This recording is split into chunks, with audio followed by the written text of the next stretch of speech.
Olá, pessoal. Será que temos tentado fugir do pecado?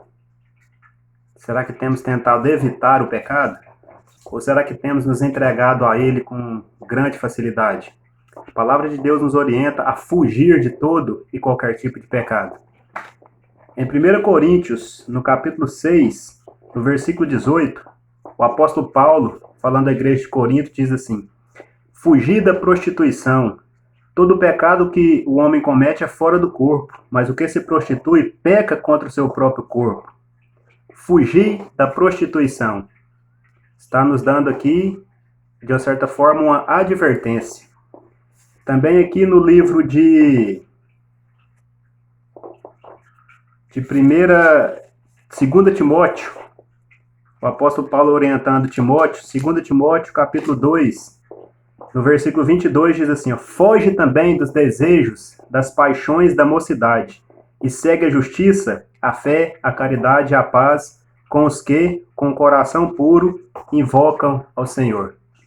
Mais um texto nos alertando, nos orientando a fugir da prostituição, a fugir dos desejos da mocidade, ou seja, a fugir de todo e qualquer tipo de pecado.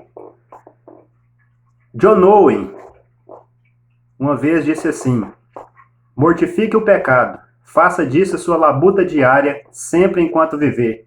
Não termine nem um dia sem lutar, continue matando o pecado ou ele te matará. Em outra ocasião ele disse assim: Quem se recusa a evitar todo o pecado agora, realmente não tem a intenção de evitá-lo e provavelmente nunca o evitará. Isso tudo aqui nos traz uma orientação, uma direção e muito mais que isso, uma advertência a fugirmos do pecado, a deixarmos de pecar. Devemos analisar como tem sido a nossa conduta. Talvez tenhamos tratado o pecado de uma forma tão natural, como se o pecado fosse algo normal, e realmente o pecado não é algo normal.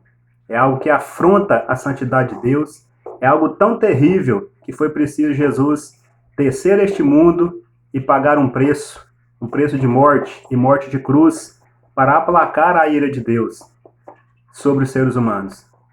Mas um dia, ele vai se sentar para julgar o pecador que não se arrependeu, para julgar o pecador que não fugiu do pecado, que não abandonou o pecado.